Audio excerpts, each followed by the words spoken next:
start with first presenting myself and IOM as such. For those of you who are not familiar with the organization, so I am Jana de Leijen. I've been working for IOM for 4 years, and IOM is basically the International Organization for Migration. We are a United Nations agency, and we work in almost every country in the world to promote orderly and dignified migration in the interests of all. So in Belgium too, we are an operating agency. We have multiple projects going into different topics such as labor mobility, migrant protection, diaspora engagement, housing solutions. So lots of different thematics. And together with Anke, who is also present here today, we work together on the CONEX project, which is funded by FedAsyl, so the Federal Agency for the Reception of Asylum Seekers. And you're all gathered here today to learn a little bit more about the incentive fund of this year. So in this session, the idea is to briefly introduce the CONEX project, so for you to have a framework. I will provide you with essential information about this call for initiatives. We will go over the submission template, and we will also have a look at the trajectory of a selected initiative. So at the end of the session, we foresee a Q&A. But in the meantime, if you have questions, you can always put them in the chat. Anke will be monitoring it, and or you can also note them down, and we will be happy to answer them at the end of the session. So let's delve into it.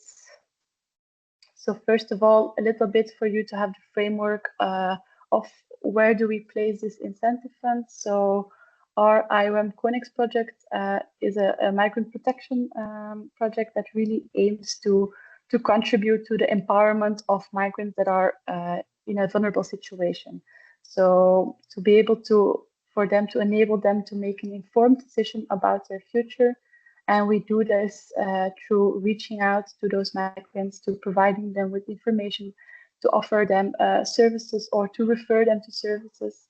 And we have a special focus on migrants that reside outside of the formal reception structure, because this, of course, implicates new levels or multiple levels of vulnerability. And our broader approach really aims to promote the protection of basic rights and support migrants in their orientation towards a sustainable future. And within this protection approach, voluntary return and reintegration also has a place. We always present these as one of the protection options among others.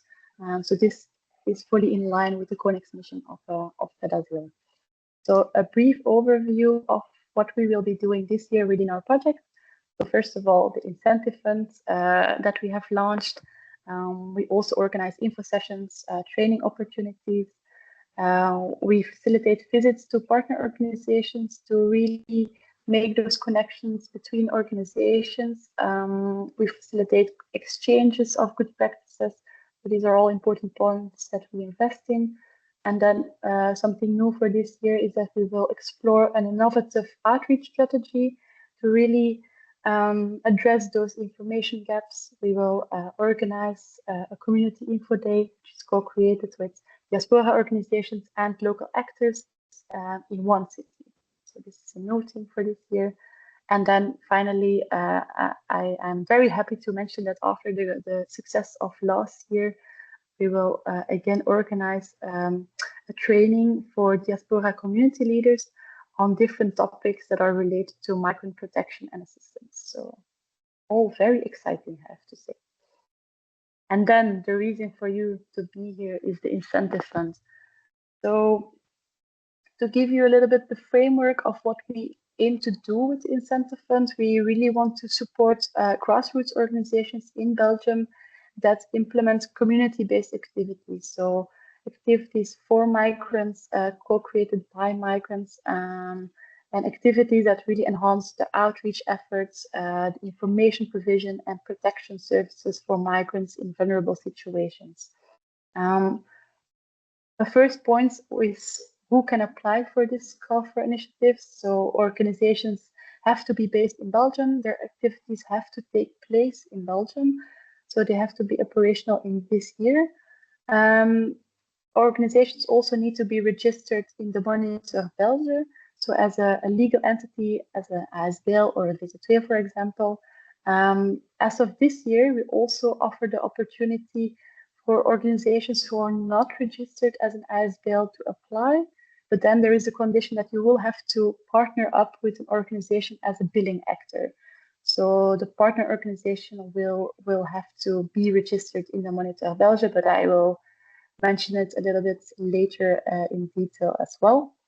And of course, organizations, they will have to implement activities between March and June in this year. So this is the scope for this call for initiatives.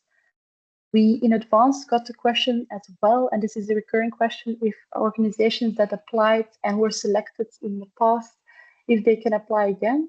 And this is definitely the case. We are opening the doors every year. We also see every call for initiatives as a separate funding opportunity, and they will also be individually evaluated. But please do take into account that there are differences among the different calls. So last year calls is not the same as this year. There's different priorities. The framework is different. So always good to really check the details when you can apply this year. Then, so we answered already who can apply. Now we will sort of give you the thematic framework of this call. What type of activities are we looking for? What type of proposals are we looking for? So we have established 4 thematic work packages. The idea for this year is that you won't have to propose a full project, but you can submit activities that fit in one of these work packages. It can be multiple work packages, or you can focus on one work package. This is really up to the organization to choose. So a first thematic work package focuses on the outreach and information provision. This can be on basic rights, on available protection services, on administrative processes, and so on. We've listed a couple of activities that we are looking for, but of course we invite you to definitely submit your innovative ideas. We really welcome them. But to give you a few examples, it can go from a permanence where you provide information on rights, on procedures. It can be different outreach strategies in strategic locations. It can be culturally mediated information provision, where you work together with diaspora members, or it can really be a lot of different outreach activities.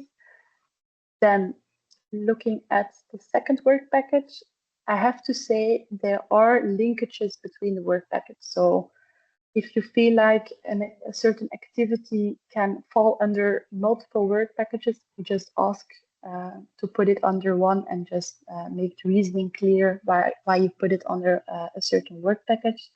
I say this because the second work package looks into awareness raising. So there are some links on info provision, but for this work package, we really look to activities that are community-based. So awareness raising through community-based activities. So you can offer, you can propose thematic community events, but always with this info provision element as well. So the awareness raising on available protection services, on basic rights, on protection tools that are available to migrants. You can organize targeted awareness raising campaigns or testimony sessions where you offer the possibility to exchange on, for example, obstacles that have been encountered. For this work package, there's also a focus on demystifying certain topics, breaking taboos on certain protection services. I think voluntary return is a good example of this, but also exploitation and human trafficking, the taboos around that, gender-based violence. These are all examples of different thematics that are relevant, but that are often still in the sphere of taboo. Voila. Then going into the third work package, this is a very clear one. This really delves into like offering legal and administrative support to help migrants navigate their precarious administrative situations and orient them towards a sustainable future. So this can be individual legal assistance that you offer. It can be accompaniment to existing protection services, such as a lawyer, sometimes the police, if relevant, or specialized organizations such as Pagasa on human trafficking, for example. You can also, under this work package, organize thematic legal workshops. And again, if you have innovative ideas, we are very interested to hear them. Then going into the final fourth thematic work package, this really looks at addressing capacity gaps to information. So we know that there is a digital gap, there is a literacy gap, and all these elements can really hinder the access to information of migrants. So you can propose multiple activities under this. You can go into a literacy or digital literacy classes. You can look into the development of tools that are multilingual to better access information.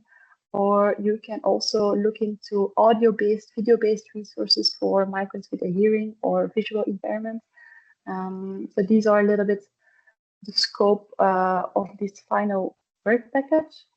Now that I've explained the things that we are looking for, we will also briefly mention the things that are not fit within the scope of our call for initiatives. So we are not looking for research projects or activities, as I mentioned before, that take place outside of Belgium. So the activities need to be implemented in the territory of Belgium. We're also not looking for activities that focus solely on vocational trainings. It can be digital literacy trainings or other types of trainings, but always with the awareness raising element or the info provision element to rights, to go into procedures and so on. Also important to mention is activities that are not eligible are those that are perceived or can be perceived as double funding. So as I mentioned before, the incentive fund is financed by FedAsil. So if you have already activities that are financed by FedAsil, we ask you to take into account that this can be seen as double funding and might be a hindrance towards the selection. And also activities, to repeat myself, that take place after June this year, they cannot be eligible for this call for initiatives. Brings me to the next important question for the incentive fund. Who do we want to reach? What is our target audience for all the activities that I mentioned? The target audience for us is really migrants in a vulnerable situation. So if you propose activities that strengthen the capacities of frontline workers, that's not really the scope that we are looking for. We're really looking for activities that directly support, inform, reach migrants that are residing in Belgium. And this is also an important criterion for selection, is because it's linked to the CONEX project. We really want to invest in proposals that aim to offer support to migrants in precarious administrative situations. Can be people who reside outside of the formal reception structure, but also people who are difficult to reach by institutional actors. So the reasoning behind this is that for the incentive fund, we really aim to fill in those protection gaps. So we really aim to reach and support migrants that fall between the services or where there is no framework in place. So that's a little bit the idea behind our target audience. A couple of examples for this is people without residency permits, people who have applied for international protections but who cannot access a place within the formal reception structure, migrants in transit, and this is in the broad sense of migrants in transit, migrants who are unsure if Belgium is their final destination in their migration journey, who doubt if they will continue or if they will stay, and then persons with a temporary residence permit, which offers some uncertainties as well. Related to the target audience, we have received a question beforehand, very specific question, if detainees are eligible within the target audience. To clarify this, so we see the group detainees as two possible categories. So you have detainees who are residing in prisons in Belgium, and for us, this is definitely part of the target group of people who are in a precarious administrative situation and might need orientation towards a durable future.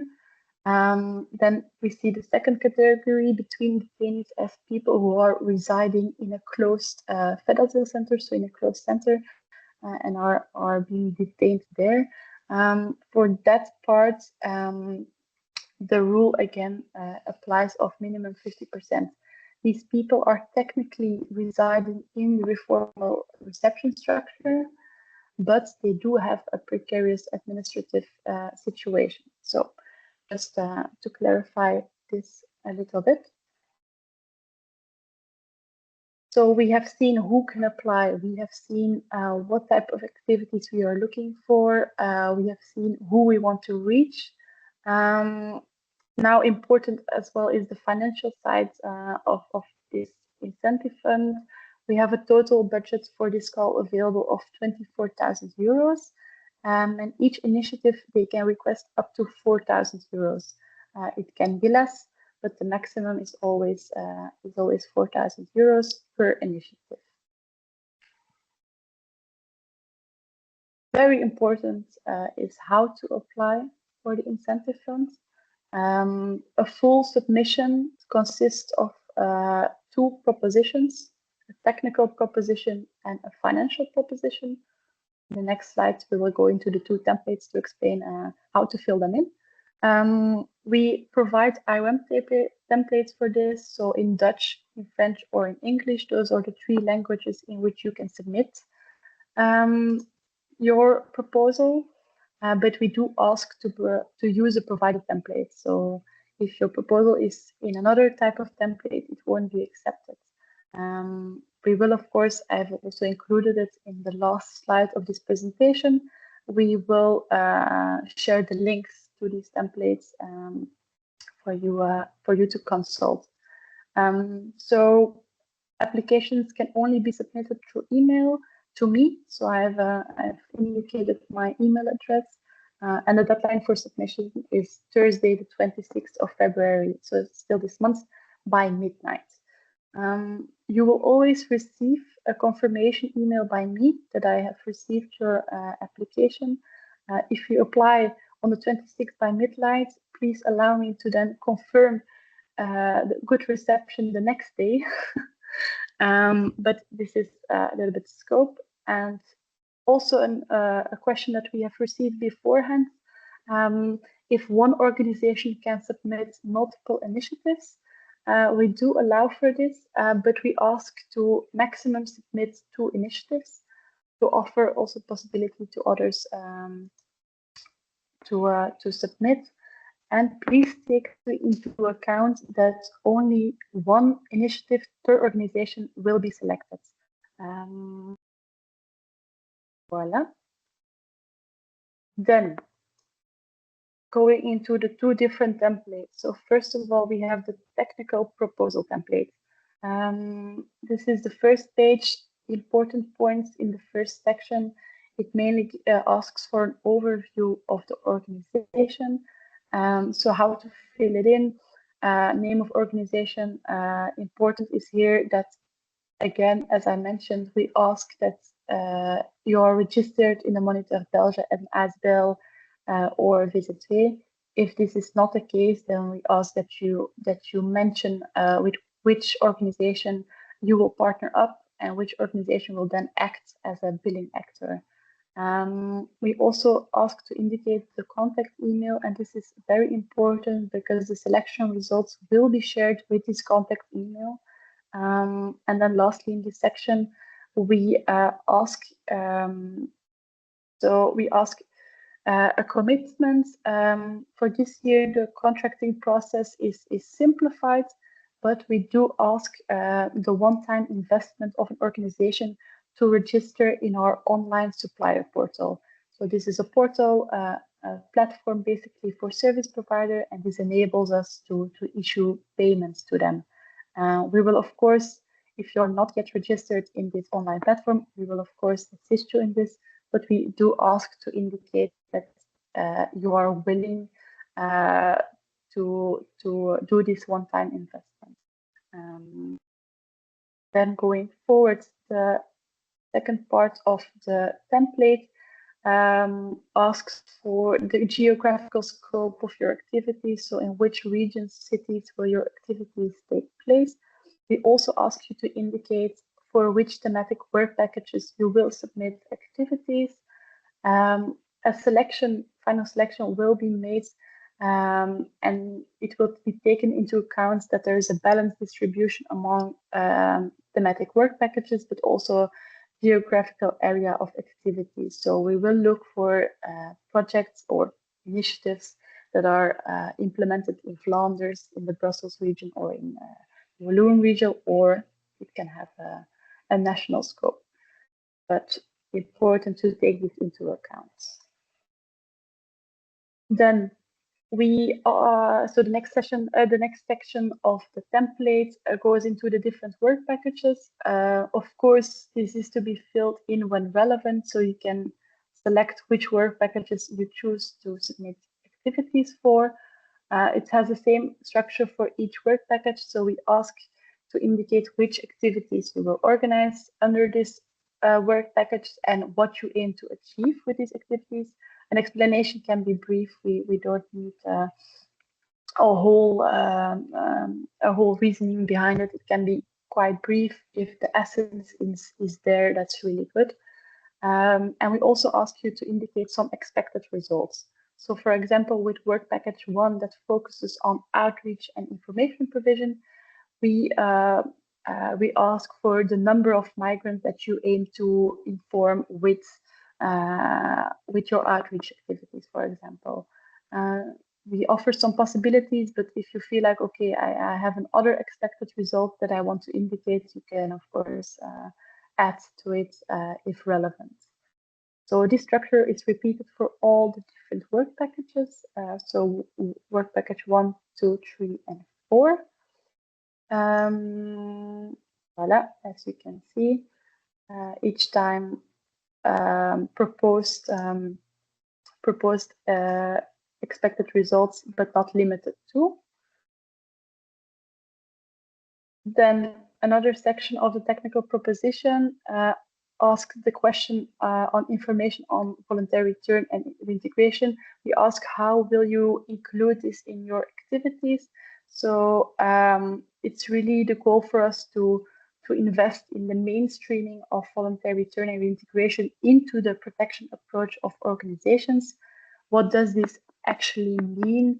It's really like enabling organizations to offer information on this on voluntary return as one of the options for migrants. So for certain profiles, this will be relevant. For other profiles, it won't be relevant. But the mainstreaming of this topic within your scope of activities is really important. Something to mention here is that if your organization is not really aware about the voluntary return program, or you don't feel confident to provide information on this, this is not an issue. If you are willing to integrate this protection option within your program, you can also mention it here in this section. And IOM, we can offer correct and clear information. We can help with organizations of info sessions. So this is definitely, we don't want to exclude organizations that don't have necessarily the expertise on this topic. Then as the following section, as you can see, goes into the organization's expertise. So this we ask for to briefly explain your experience in organizing the proposed activities or working with the specific target audience that you propose. And we also ask you to shortly describe the protection measures that your organizations use with working with these type of vulnerable populations. Within IOM, we work with the do no harm approach, so we have to make sure that our funded initiatives also taking the same approach. And the final section here is if you want to co-organize your activities with another organization, you can mention the organization as well. And if you work with a billing actor, we ask you to mention the billing actor and also the status of your engagement. If you have already reached out to the billing actor, if they already have agreed to be in partnership, so a little bit the status on that engagement. I think we end up being in the last section of the technical proposition. So as mentioned, we ask you to indicate the target audience that you want to reach. We also ask to indicate if you take into account the minimum of 50% of the target audience that we are looking for, so migrants in precarious administrative situations. And then in section 4, we ask for a delivery schedule. So this is basically for each work package that you submit activities for, we ask to indicate in which month you will implement the activities. So only for the relevant work packages, of course, but this, if it is more or less specific, this enables us as well to evaluate the feasibility of the initiative that you propose. So finally, we ask to sign the technical proposal, and the signature can be the head of organization or a coordinator for the proposed initiative. And again, to mention the deadline of the 26th of February to submit this.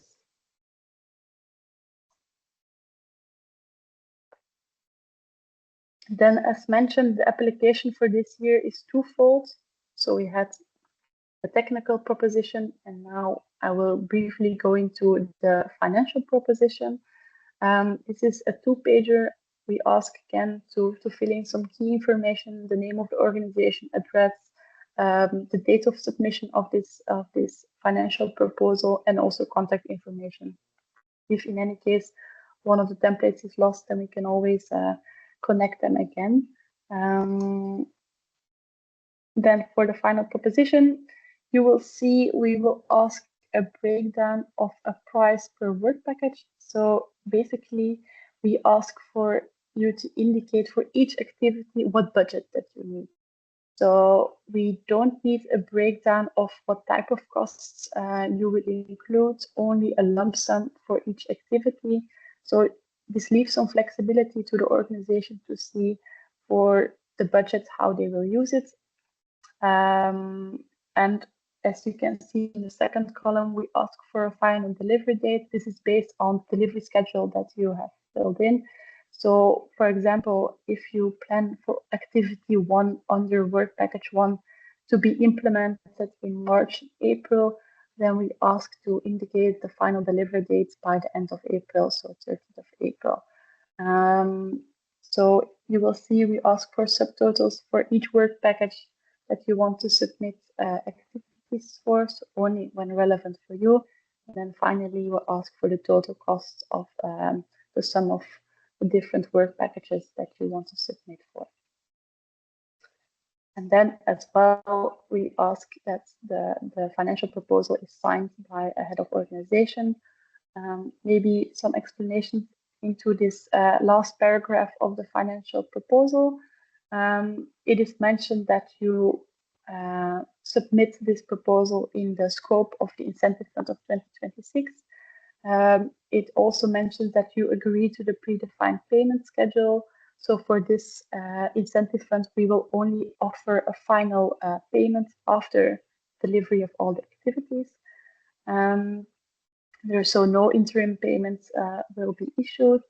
And then in the case if certain proposed activities cannot take place due to unforeseen circumstances, organizations can still be paid for the delivered activities. So that's why we ask you to break down the price for each activity. If one is then not delivered due to circumstances, we will deduct it and you will be remunerated for the activities that you have done. So some flexibility there as well. And then maybe final point for this one is that also the proposal, the financial proposal is valid for 90 days. This is a margin that we foresee for you if you are selected as an organization to implement the initiative. You will have to do the online registration if you're not already registered. So just to have enough time for this to close this section of the collaboration. Voila. These were the two templates to be used. There's always lots of questions on how the selection is done. We always use a fair and transparent framework of selection criteria. We have established 6 criteria for this year. Each criterion has a corresponding weight. So some criterions are more important than others. Also, the selection will be done by Fedazil and IOM, so 2 members of IOM and 1 member of Fedazil. So each initiative will be individually evaluated by one of these members, and then it will be ranked due to the score. So just to mention that if applications do not meet eligibility criteria, they will be refused.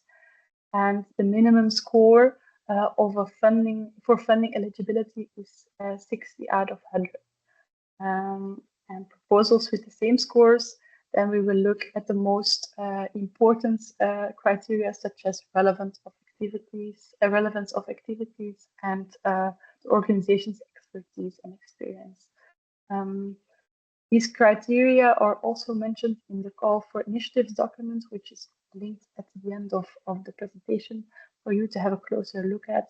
But you clearly see on which points you need to focus and which points will have a deciding factor in the selection.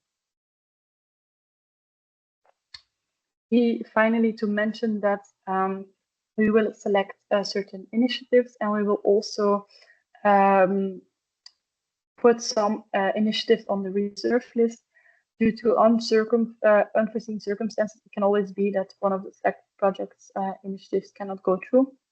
And then we will inform the reserve listed organizations of the funding opportunity. So the final decision will be made by Wednesday, 4th of March. So we will ask you to submit by the 26th of February. And basically the week after on Wednesday, you will already know if your initiative is selected or not. Voilà. To wrap up my whole explanation a little bit, we will have a look at, okay, what is the trajectory of a selected initiative? Which phases will you go through? So first, application period will be until the 26th of February. Then selection will be made the 4th of March. The selection will also be communicated on the 4th of March. And then basically, if you're selected, you can start implementing as of the next day. So between 5th of March and the 5th of June. And then at the end of the period, we will do a verification and payment. To have a closer look at the implementation period. So you will be notified. So everyone will, of course, be notified of the results. So if you're selected, if you are put on the reserve list, or if your proposal is rejected. If you are selected, you will be invited to a dedicated meeting with us to discuss, if you're not registered, to register in our online supplier portal. We'll discuss the delivery schedule if everything is feasible for you. And we will also discuss the outputs for verification. So basically the deliverables that will enable me and Anka to verify if activities actually took place. So just to mention again, activities, they need to conclude between 14th of June. So this gives an implementation period of a small 4 months, so from March until June this year. To go into a little bit more in the end phase of the whole trajectory, so the verification and the payments, because this is also a very relevant point, and there's sometimes lots of questions on this. So we will only, as mentioned, offer a final payment after the delivery of all the activities. What do we ask of you to make the final payment? We will ask to submit a short narrative report where you explain which activities have taken place, what was the result of these activities, lessons learned, and so on. We will also ask you to deliver certain deliverables, outputs, so we can verify that activities actually took place. For this year, we really will see, based on which type of activity, what are the deliverables that can be asked. We will opt for feasible and easy to deliver verification tools such as participants list, invitations of events, screenshots, photos, and so on. Really easy to deliver tools. So we won't need to see supporting documents in your invoices and so on. We really just need to verify that activities took place and that people were supported, were reached, were informed. So the final invoice will have to be issued from your organization. This will include the activities that actually took place. So as mentioned, the activities that didn't take place or couldn't take place because of unforeseen circumstances, they will be removed from the final invoice. So again, to ensure flexibility, that certain activities, that you are still remunerated for the activities that were actually delivered. Okay. Just because we were, of course, very proud of our last year's projects that we financed, just to give them some highlights as well. Last year we had 5 amazing organizations: Oasis Belgium, Umbrella Refugee Committee, Maison Arc-en-Ciel Liège, Belle Refugee Brabant Wallon, and Pagasa. Each of them implemented activities that looked into different vulnerable groups of migrants. Oasis Belgium, they organized lots of activities that supported Latin American women, or sometimes the victim of exploitation, of trafficking, or abuse. Umbrella Refugee Committee, they really piloted an amazing outreach strategy of mobile teams in Brussels.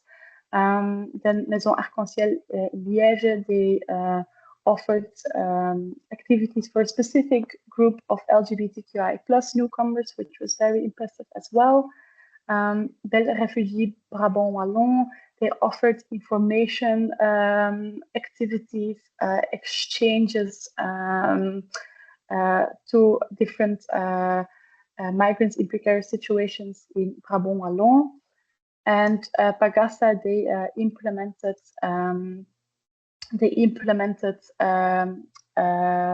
different activities for potential victims of trafficking. They developed a multilingual info leaflet. And I see here in the chat also Southwest Somali community in Belgium. If this relates to the Umbrella Refugee Committee, I have to mention indeed that multiple diaspora organizations, the multiple refugee committees, all supported their outreach activities. So really bravo for last year. This is very impressive. And really these activities made an impact on people's lives. So this brings us to the final section of this info session, so the Q&A.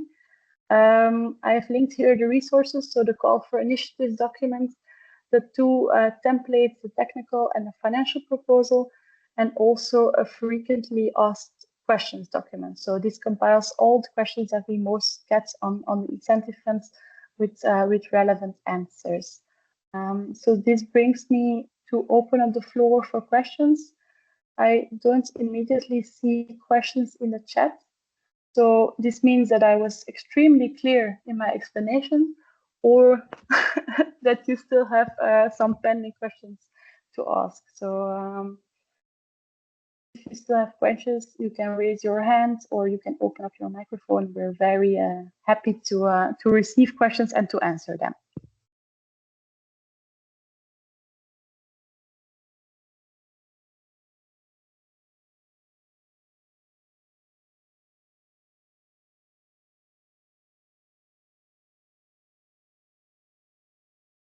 Your comment that the presentation was very clear from the URC. Thank you. I appreciate it. In any case, if you still have questions after the session, after you were able to digest all the information, you can always reach out to me by email, or you can also look for the frequently asked questions document. I think everything is definitely compiled there.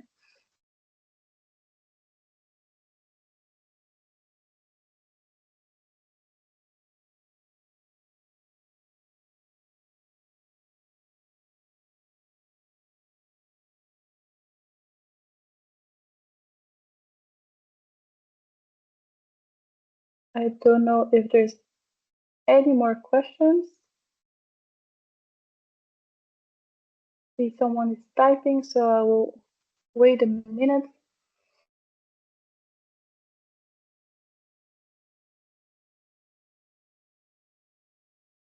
I don't know, Anke, if you want to complement anything that I forgot to mention. No. Yes, the presentation slides will be shared. So after this this session, we will send you a follow-up email, again linking all the resources that are mentioned, also linking the presentation slides and also the recording. So you can share this within your organization for other people who will help with the application, so they can also receive all the instructions. So this is to be shared after the session. And then I think if there are no more questions, then we can close here. And I wish you a great evening. We very much look forward to your applications. I hope this session also enabled you, encouraged you to definitely apply.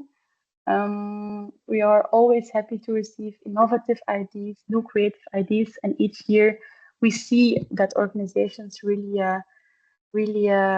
come up with great proposals, very strong activities. So this is really the goal of the incentive fund, to be able to support you. Voila. Okay, then we will close off and I wish you a good evening. Bye everyone, and thank you for attending. Bye. Thanks so much. Goodbye, everybody. Bye. Bye. Bye-bye. Thank you very much for your time. You're welcome.